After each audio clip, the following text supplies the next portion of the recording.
마태복음 22장 34절 말씀부터 46절 말씀까지 보겠습니다. 마태복음 22장 34절에서 46절 말씀까지입니다.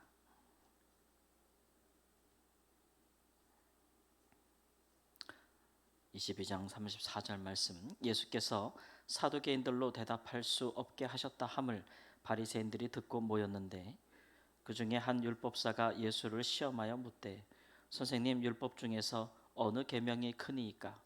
예수께서 이르시되 내 마음을 다하고 목숨을 다하고 뜻을 다하여 주 너희 하나님을 사랑하라 하셨으니 이것이 크고 첫째 되는 계명이요 둘째도 그와 같으니 내 이웃을 내 자신과 같이 사랑하라 하셨으니 이 두 계명이 온 율법과 선지자의 강령이니라. 바리새인들이 모였을 때에 예수께서 그들에게 물으시되 너희는 그리스도에 대하여 어떻게 생각하느냐? 누구의 자손이냐? 대답하되 다윗의 자손이니이다.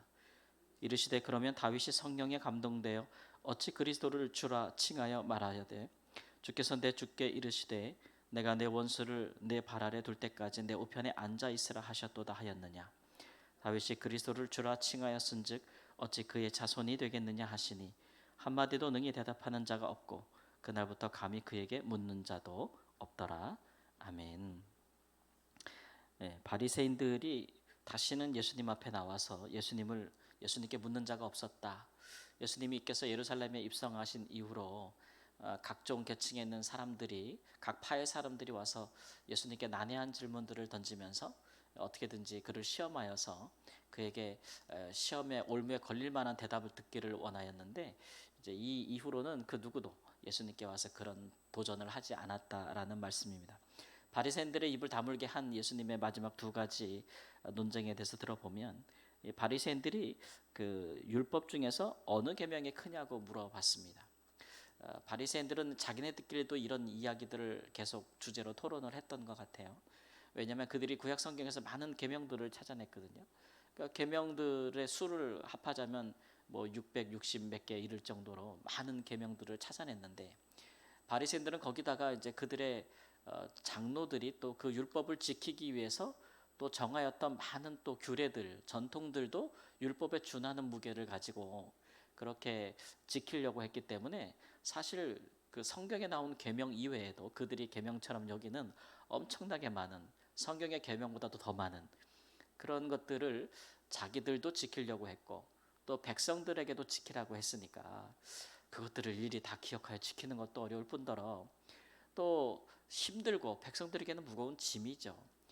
또 그렇게 그 성경의 계명들을 그들이 또 지키기 위해서 그들이 만들어 놓은 전통과 또 그런 해석들은, 규례들은 그들에게 유리한 것들도 많고, 그래서 백성들은 지키기 어려운, 자기들은 지키기 용이한 그런 것들이 너무 많았기 때문에 예수님 말씀처럼 너무 무거운 짐을 지어서 백성들로 하여금 한 사람도 천국에 들어가지 못하게 한다라는, 자기들도 지키지 못하는 것을 백성들로 하여금 지키게 강요한다, 이런 이제 예수님께서 비판을 하신 것도 있습니다.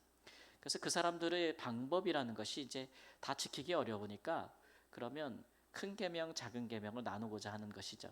꼭 지켜야 되는 거, 그 다음에 우선적으로 지켜야 되는 거, 좀 더 중요한 것, 덜 중요한 것, 그런 것들을 좀 구분해 놓으면은요 좀 지키기 쉽잖아요, 그렇죠? 그래서 두 계명이 심지어는 충돌한다고 여기질 경우에는 더 중요한 것을 우선시하는 것. 그래서 그들이 하는 방식이란 게 뭐 많이 성경에 나와 있지 않지만 예수님께서 뭐 지적하신 대로 십계명에 내 부모를 공경하라는 것과 그들이 하나님께 드리면 부모를 공경하지 않아도 된다는 그 전통과 둘이 충돌하니까 더 중요한 것을 십계명의 5계명으로 보지 않고 하나님께 헌금 드리는 규례로 봄으로써 그들이 자기들이 세운 전통으로 하나님의 계명을 폐한다. 예수님께서 그렇게 말씀하신 적 있잖아요. 이렇게 이제 더 중요한 것과 덜 중요한 것을 정해서 나름대로 이제 교통 정리를 하고 싶은 그런 마음이 있었던 건데, 예수님은 이제 모든 그 계명은 사실은 다 선한 것이고, 바울도 얘기했지만 율법이라는 게 하나를 지키려다가 다 지키고 하나를 지키지 못해도 범법자가 되는 게 율법이다, 그렇게 얘기했거든요. 법이란 게 그렇지 않습니까? 우리도 대한민국 국민으로 살아가지만 5만 가지 법이 있는데 다 모르잖아요, 그렇죠? 근데 우리가 다 지키려고 애쓰다가도 어느 특정한 한 법을 지키지 못하면 그 법 때문에 범법자가 되는 거 아닙니까? 율법이라는 건 그런 거거든요. 그래서 예수님께서 그걸 지적하시는 것이요. 마태복음 5장에도 보면은 산상수훈에 예수님께서 너희들이 지극히 작은 계명 하나라도 버리지 말라. 그것을 잘 행하고 가르치고 행하는 자는 천국에서 큰 자지만 그러지 못한 사람은 천국에서 큰 자가 될 수 없다 이렇게 얘기하거든요. 그러니까 계명 율법의 계명 성경에 있는 율법의 계명 어느 하나 선하지 않은 것이 없고 중요하지 않은 것이 없다. 그러니까 더 이제 어렵잖아요.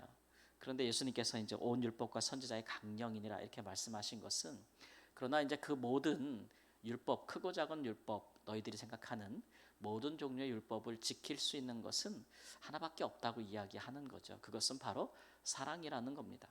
사랑하는 마음이 없으면 우리가 이 율법을 지킬 수는 없다. 계명을 지킬 수 없다. 왜냐하면 본래부터 그 법을 만들고 법을 주신 취지 자체가 사랑에 의거하기 때문에 그렇다라는 것.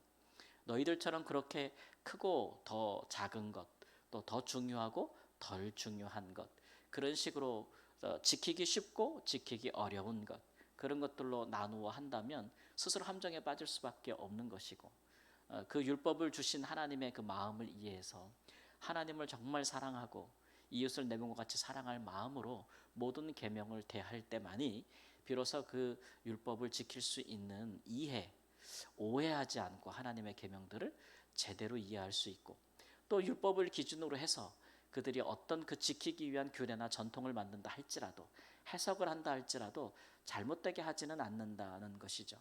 계명을 가지고 사람을 사랑하고 살리는 데 쓰지 못하고 죽이고 정죄하는 데 쓰는 그런 오류를 범하지 않는다라고 하는 것.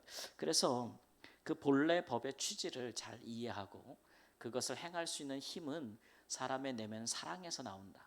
하나님을 사랑하고 이웃을 사랑하는 데서 나온다라는 것으로 그들의 이제 입을 막았다라는 것이 하나의 취지요. 또 하나는 이제 예수님께서 질문을 받으셨을 뿐 먼저 질문하신 적은 없는데 예수님께서 질문을 하시죠.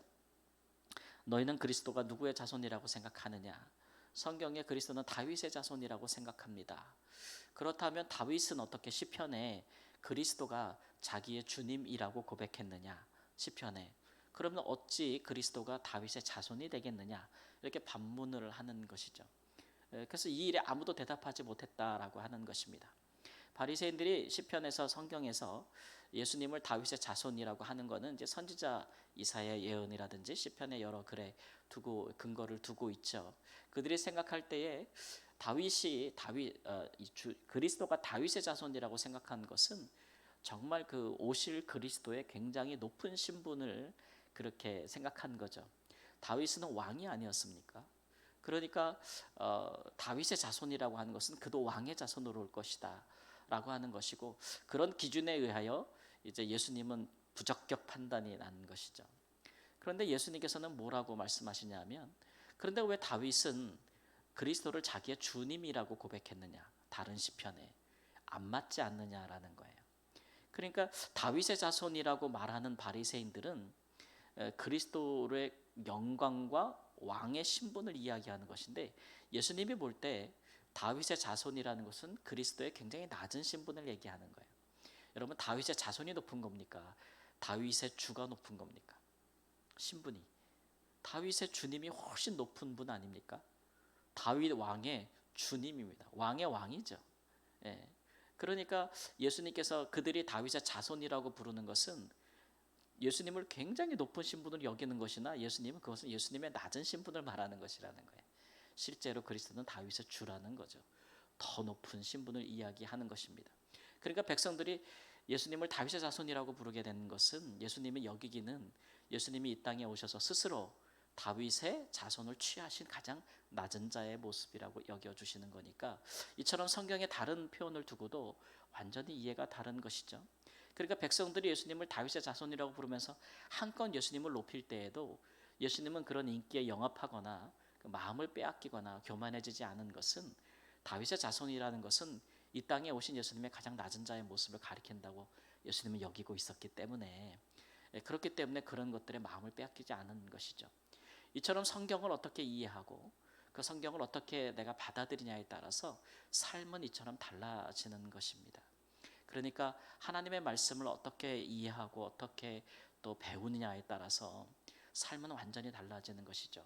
근데 우리에게는 다행히 좋은 선생님이 계셔서 성경에 많은 권수가 있고 말씀들이 있지만 예수님께서 제시해 주시고 가르쳐 주신 대로 성경을 배우는 것이 가장 좋고 가장 바르고 옳게 해석하는 것이고 우리를 바른 길로 인도하는 길임을 믿습니다.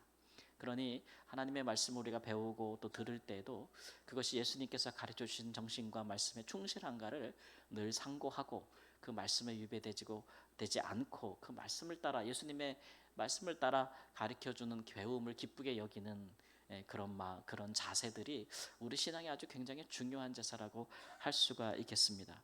그래서 오늘도 우리는 예수님께서 복음서에 기록하신 예수님의 말씀에 대한 이해, 또 생각들, 또 사랑에 입각한 성경을 보는 눈들, 또 예수님이 어떤 분이신지를 제대로 아는 그의 낮아지심과 그의 높으심과 그의 고난과 영광에 기초해서 하나님의 말씀과 우리의 삶을 되돌아보는 성숙한 그리스도인의 말씀에 관한 신앙이 있기를 우리 주 예수님의 이름으로 축원합니다. 아멘.